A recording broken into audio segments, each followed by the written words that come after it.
what is, in your view, the state of democracy then, if what is popular is actually moving away from democracy for the elite and for the non-elite? If we're kind of all voting towards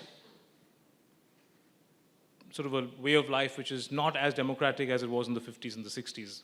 Well, the convictions are not. Are we sure that that's the case, Anant? Tell me. Is this moving away from democracy, or is it a moving away from what seemed to be a settled consensus on secular neutrality, but that may actually have concealed certain governing principles and convictions that now maybe are viewed as contestable? Yeah. I think it's the second. So right. To bring... So democracy is alive and well and thriving. I wouldn't say that, no. I think a democracy is struggling and in peril. But the reason it is that our public discourse is largely hollow and empty of larger moral purpose. Democracy is in peril in part because this whole period of emptying out the public square of larger meaning brought in a lot of intolerance and brought in dangerous voices, a kind of populist backlash that contains that speaks to some legitimate grievances. Yeah. To some degree, there is the whole political popular movement in India, the last 10 years, has kind of come from a place of saying the majority will not apologize for being the majority.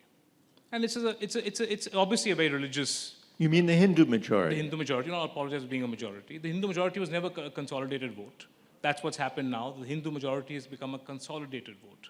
And they have been painted to be the people who were oppressed, actually. That's what I think has been so successful in how this government has done it. What happens when, what happens next? Because in your examples in the UK and the US, it was a very different scenario. But here, you've been able to actually say the oppressed was the majority. So what happens now?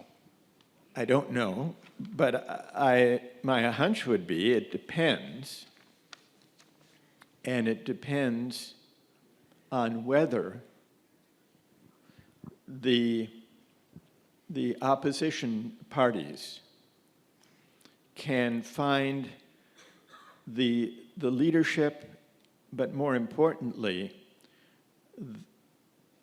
the mission and purpose to articulate an alternative governing vision that takes account of the importance of the things we've been discussing: national identity and pride, and the importance of giving public expression to meaning, including spiritual meanings. Can there be an opposition party or parties that can reimagine an alternative vision of democracy that draws on India's democratic tradition, which is itself a source of great national pride, rightly so. Yes. But that re-articulates the meaning of that democratic tradition in a way that can speak to the aspirations that Modi has been able to articulate and express to do with national identity and pride. There's not one single version of such a vision. And so I think what happens, how it unfolds, really depends on the political imagination and will of those who would challenge the BJP and their vision of national renewal, who Yeah. can articulate a compelling conception of democracy that doesn't depend on a purely secular, liberal, technocratic, neutral way of thinking about the nation and national pride and belonging and tradition. Yeah. That's a demanding task, but that's And, I think that's what's required. if you've been paying attention to our opposition today, that's a tough task to Yeah. expect them to kind of follow through on. But I just finish the. But assuming they do that, assuming they get all their ducks in a row and they're able to find a message that actually carries and that works, but they lose, Yeah. right? But the other wave, the BJP wave, is so strong and so majoritarian and powerful, and it works. That side is undefeated. Voter turnouts are at all-time high.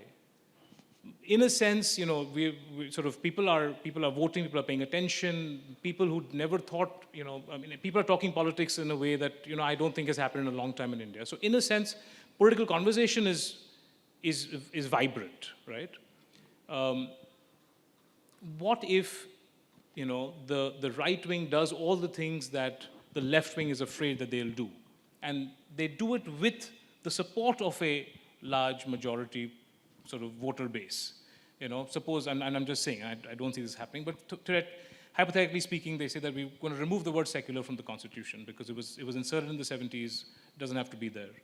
Or they suggest to do illiberal things. What happens then?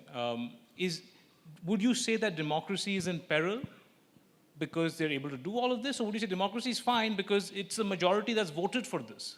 The majority has voted for all these, in inverted commas, illiberal things. So then is democracy doing fine if that happens? Or?